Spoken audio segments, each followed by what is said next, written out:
ജഗദീഷിനെ ക്ഷണിക്കുകയാണ്.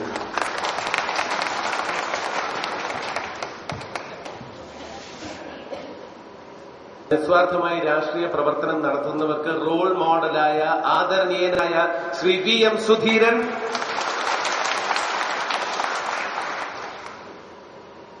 എന്റെ അടുത്ത സുഹൃത്ത് ശ്രീ K മുരളീധരൻ,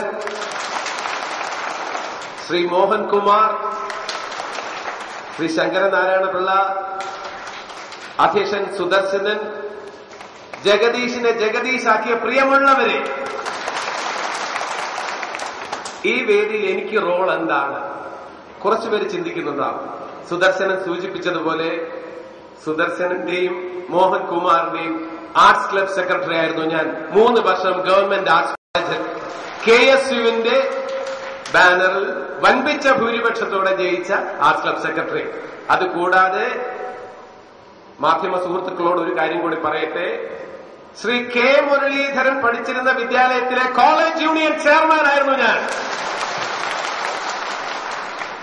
ഇതൊക്കെ ചിലർക്ക് പുതിയ വിവരങ്ങളായിരിക്കും. ഇവിടെ എന്റെ റോൾ എന്താണ്? സിനിമയിൽ ഞാൻ ഒരുപാട് രാഷ്ട്രീയക്കാരുടെ വേഷങ്ങൾ അഭിനയിച്ചിട്ടുണ്ട്. സ്ഥലത്തെ പ്രധാന പയ്യൻസിൽ മന്ത്രിയായും വേഷം കെട്ടിയിട്ടുണ്ട്. നെടുനീളൻ സംഭാഷണ ശകലങ്ങൾ നരേന്ദ്രപ്രസാദ് സാറിനോട് മന്ത്രി പറയുന്ന ചില ഡയലോഗ്സ് ഉണ്ട്. വളരെ മനോഹരമായി സംസാരിച്ചു എന്ന് മിസ്റ്റർ നമ്പ്യാർക്ക് തോന്നുന്നുണ്ടാവും. വള്ളിനിക്കറും സ്ലേറ്റുമായി നടക്കുന്ന കാലത്ത് പഴയ കോട്ട മൈതാനത്തിന്റെ ബൈക്കിന് ചുവട്ടിൽ ഞാൻ മണിക്കൂറുകളോളം കേട്ടു നിന്നിട്ടുണ്ട് നിങ്ങളുടെ വെർബൽ ഡയറിയ, വാക്കുകളുടെ അജീർണം. അന്നത് കേട്ട് ഞാൻ ആവേശം കൊണ്ടിട്ടുണ്ട്. പക്ഷെ ഇന്നത് കേൾക്കുമ്പോൾ I am in the least big and sudden and I feel like vomiting. I feel like vomiting on your face. നിങ്ങളുടെ മുഖത്ത് ഛർദ്ദിക്കാനാണ് എനിക്ക് തോന്നുന്നത്. അങ്ങനെ പറയുന്ന ഡയലോഗ്സ് അവതരിപ്പിച്ചിട്ടുണ്ട്. അതേ അവസരത്തിൽ മണ്ടനായ അപ്പുക്കുട്ടൻ എക്സ്ക്യൂസ് മീ എന്നും. പക്ഷെ ഇവിടെ ഞാൻ നിൽക്കുന്നത് വളരെ അഭിമാനത്തോടെ പറയട്ടെ, ഒരു കോൺഗ്രസുകാരനായിട്ടാണ് ഞാൻ നിങ്ങളുടെ മുന്നിൽ നിൽക്കുന്നത്. എന്തുകൊണ്ട് UDF? അതാണ് എന്റെ ചോദ്യം. ഒരു അധ്യാപകന്റെ രീതിയിൽ പോയിന്റ് ബൈ പോയിന്റ് ആക്കി ഡിസ്കസ് ചെയ്താൽ ഞാൻ 3 പോയിന്റേ ഡിസ്കസ് ചെയ്യുന്നുള്ളൂ. എന്തുകൊണ്ട് UDF? ഒന്ന്, നമുക്ക് എല്ലാവർക്കും അറിയാം, ലോക ജനത ഏറെ ആരാധിക്കുകയും സ്നേഹിക്കുകയും ബഹുമാനിക്കുകയും ചെയ്യുന്ന ഏറ്റവും വലിയ നേതാവ് എന്ന് നമുക്കൊക്കെ അഭിമാനത്തോടെ മനസ്സിൽ സൂക്ഷിക്കാവുന്ന മൻമോഹൻ സിംഗ് നയിക്കുന്ന UPA ഗവൺമെന്റ്. അതൊരു പ്രധാനപ്പെട്ട കാര്യമാണ്. അതിന്റെ തുടർച്ചയെന്നോണം കേരളത്തിൽ ഇനി 5 വർഷക്കാലം ഇവിടെ UDF ഭരിക്കാൻ പോവുകയാണ്. രാജ്യത്തിന്റെ പുരോഗതിക്ക് വേണ്ടി വളരെ നല്ല കാഴ്ചപ്പാടോടുകൂടി സമീപനത്തോടുകൂടി മുന്നോട്ട് നീങ്ങുന്ന മൻമോഹൻ സിംഗിന്റെ നേതൃത്വം ലോകത്തിൽ ഏറ്റവും അധികം കോമ്പിറ്റന്റ് ആയിട്ടുള്ള, ഏറ്റവും അധികം ക്വാളിഫൈഡ് ആയിട്ടുള്ള പ്രധാനമന്ത്രി ആരെന്ന് ചോദിച്ചാൽ അതിനൊറ്റ ഉത്തരമേ ഉള്ളൂ, മൻമോഹൻ സിംഗ്. രണ്ടാമത്തെ കാര്യം, ലോകത്തെ രാഷ്ട്രീയ രംഗത്തെ ത്യാഗത്തിന്റെ പ്രതീകമായി നമ്മുടെ മുന്നിൽ നിലകൊള്ളുന്ന സോണിയാജിയുടെ നേതൃത്വം. പ്രധാനമന്ത്രി പദം കൈക്കുമ്പിളിൽ ഒതുക്കാമായിരുന്നിട്ട് പോലും തനിക്ക് ആ പദവി വേണ്ട, അതിനേക്കാൾ വലുത് പാർട്ടിക്ക് വേണ്ടി പ്രവർത്തിക്കുകയാണെന്ന ആ ഉറച്ചു വിശ്വസിച്ച് നമ്മുടെ ഇടയിൽ പ്രവർത്തിക്കുന്ന സോണിയാജിയുടെ നേതൃത്വം. പിന്നെ UPA ഗവൺമെന്റിന്റെ കോൺഗ്രസിന്റെ വികസന കാഴ്ചപ്പാട്, വ്യാവസായിക രംഗത്തുള്ള വളർച്ച, കാർഷിക രംഗത്തുള്ള വളർച്ച, ശാസ്ത്ര പുരോഗതി, ദാരിദ്ര്യം അകറ്റുന്നതിന് വേണ്ടിയുള്ള നല്ല നല്ല പദ്ധതികൾ, പിന്നെ ലോകത്തെ ഏറ്റവും വലിയ ഒരു എക്സാമ്പിൾ ആയിട്ട് ചൂണ്ടിക്കാണിക്കാൻ പറ്റുന്ന റൈറ്റ് ടു എഡ്യൂക്കേഷൻ, വിദ്യാഭ്യാസം അവനവന്റെ അവകാശമാണ്, ജന്മാവകാശമാണ് എന്ന് പറയുന്ന ആ ഒരു ബിൽ കൊണ്ടുവന്നതിലൂടെ സാധാരണക്കാരന് പോലും വിദ്യാഭ്യാസം പ്രാപ്യമാക്കുന്ന തരത്തിൽ, ദരിദ്രന് പോലും വിദ്യാഭ്യാസം പ്രാപ്യമാക്കുന്ന തരത്തിലുള്ള വളരെ വിപ്ലവകരമായ മാറ്റങ്ങൾ കൊണ്ടുവന്ന ഇന്ത്യൻ നാഷണൽ കോൺഗ്രസ്. അതുകൊണ്ട് തന്നെ ഒരു കോൺഗ്രസുകാരനാണെന്ന് പറയുന്നതിൽ, തുറന്നു പറയുന്നതിൽ, ഉറക്കെ പ്രഖ്യാപിക്കുന്നതിൽ എനിക്ക് അഭിമാനമുണ്ട്. പല കലാകാരന്മാരും ഇത് തുറന്നു പറയാറില്ല. പക്ഷേ ഒരു കാര്യം പറയട്ടെ, എന്റെ കൂടെ ഉള്ള പലരും പറയുന്നു ഇത്തവണ തീർച്ചയായിട്ടും UDF തന്നെ അധികാരത്തിൽ വരും. ഇത് അധികാരത്തിൽ വരുന്നതിന് മുമ്പ് തന്നെ ഞാൻ കോൺഗ്രസുകാർക്ക് വേണ്ടി രംഗത്തിറങ്ങുന്നു. അതുകൊണ്ട് UDF. ഇനി എന്തുകൊണ്ട് LDF ആകാൻ പാടില്ല, അതും ചുരുക്കി ഞാൻ പറയാം. വ്യക്തിപരമായ പരാമർശങ്ങൾ ഞാൻ ഒഴിവാക്കുന്നു, അതെന്റെ ശൈലിയല്ല. ഒരു ഡിപ്ലോമസിയുടെ പാതയാണ് ഞാൻ എല്ലാ കാലത്തും സ്വീകരിച്ചിട്ടുള്ളത്. നിങ്ങളുടെ മുന്നിൽ തന്നെ നിൽക്കുന്ന ഒരു സിനിമാ നടനായിട്ടല്ല, നിങ്ങളുടെ വീട്ടിലെ ഒരു അംഗം. എല്ലാ ശനി ഞായറും ദിവസങ്ങളിലും വോഡഫോൺ കോമഡി സ്റ്റാർസിലൂടെ നിങ്ങളുടെ വീടുകളിൽ ഞാൻ എത്തുന്നുണ്ട്. അതേ രീതിയിൽ നിങ്ങളുടെ വീട്ടിലെ ഒരു അംഗമായിട്ടാണ് ഞാൻ എത്തുന്നത്. ഇവിടെ നിങ്ങളുടെ മുന്നിൽ നിൽക്കുന്നത് സിനിമാ നടനല്ല, താരജാടയില്ല, താര പരിവേഷമില്ല.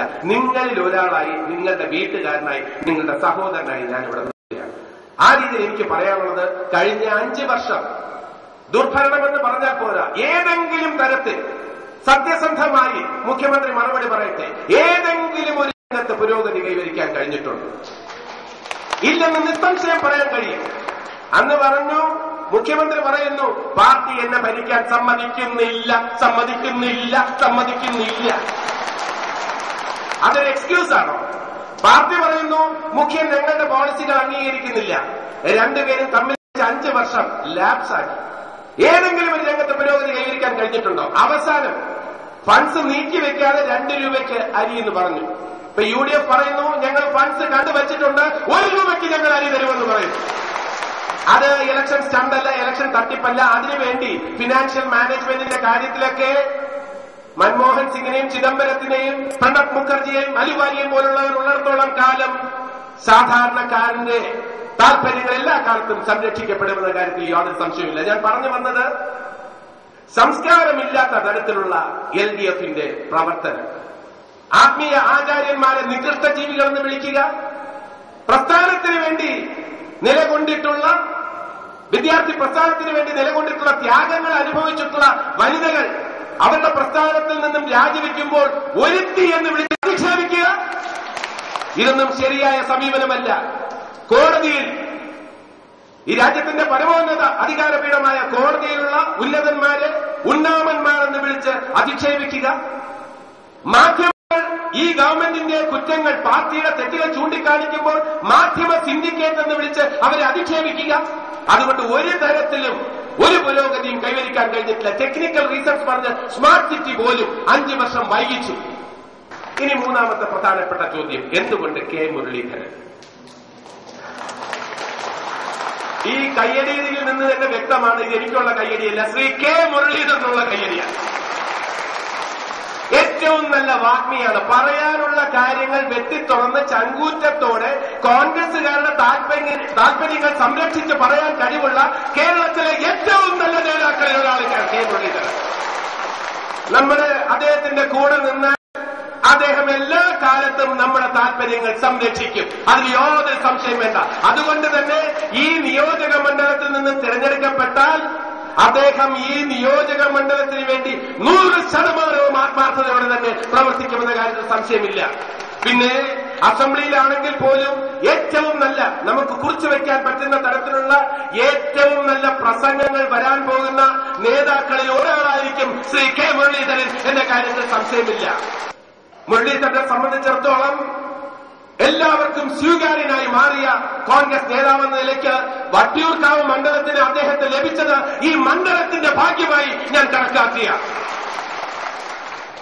അദ്ദേഹം സ്ട്രോങ് ആയിട്ട് ഉറച്ചു നിൽക്കുന്ന അച്ഛന്റെ മകനല്ലേ, അങ്ങനെയല്ലേ നിൽക്കൂ. ആ വലിയ നേതാവിനെ സ്മരിക്കാതെ എനിക്ക് ഒരു നിമിഷം ഒരു വാക്ക് അദ്ദേഹത്തിനെ കുറിച്ച് പറയാതിരിക്കാൻ കഴിയില്ല. വലിയ നേതാവ്, ലീഡർ. ലോകത്ത് ഒരു ലീഡറേ ഉള്ളൂ, വേറെ ഒരു ലീഡറും ഇല്ല, ഒരൊറ്റ ലീഡറേ ഉള്ളൂ. അതിനുശേഷം വരട്ടെ, ഇനിയുമൊക്കെ ഉയരങ്ങളിൽ വരാനുള്ള കൊച്ചു ലീഡറാണ് ഇരിക്കുന്നത്. ഇതൊന്നും ഭംഗി വാക്കല്ല. എനിക്കൊരു കോർപ്പറേഷൻ സ്ഥാനം വേണ്ട, ചെയർമാൻ സ്ഥാനം വേണ്ട, കോളേജ് അധ്യാപനം ഉപേക്ഷിച്ചിട്ട് കാനറ ബാങ്കിലെ ജോലി ഉപേക്ഷിച്ചിട്ട് സിനിമ അഭിനയത്തിലേക്ക് വന്ന ആളാണ് ഞാൻ. എനിക്കൊരു പൊസിഷനും വേണ്ട. പക്ഷേ എനിക്കൊരാഗ്രഹമുണ്ട്, ജനങ്ങൾക്ക് വേണ്ടി, ജനങ്ങളാൽ തെരഞ്ഞെടുക്കപ്പെട്ട, ജനങ്ങൾക്ക് വേണ്ടി ഭരിക്കുന്ന, ജനങ്ങളുടെ താല്പര്യം സംരക്ഷിക്കുന്ന UDF ഗവൺമെന്റ് അധികാരത്തിൽ വരണം എന്ന് ഞാൻ ആഗ്രഹിക്കുന്നു. നിങ്ങളോട് ഒരു വാക്ക് മാത്രം പറയുന്നു, പ്രവർത്തനം നമ്മൾ വിജയിക്കും ഉറപ്പാണ്. പക്ഷേ ആ വിജയിച്ചാൽ മാത്രം പോരാ, കേരളം കണ്ടിട്ടുള്ളതിൽ വെച്ച് ഏറ്റവും വലിയ ഭൂരിപക്ഷം കെ മുരളീധരന് ലഭിക്കണം. അത് നമ്മുടെ ഒരു സ്വാർത്ഥതയാണ്. നമ്മളെല്ലാം പങ്കെടുത്ത ഈ ചടങ്ങാണ്. അതിനുവേണ്ടിയുള്ള ശ്രമങ്ങൾ.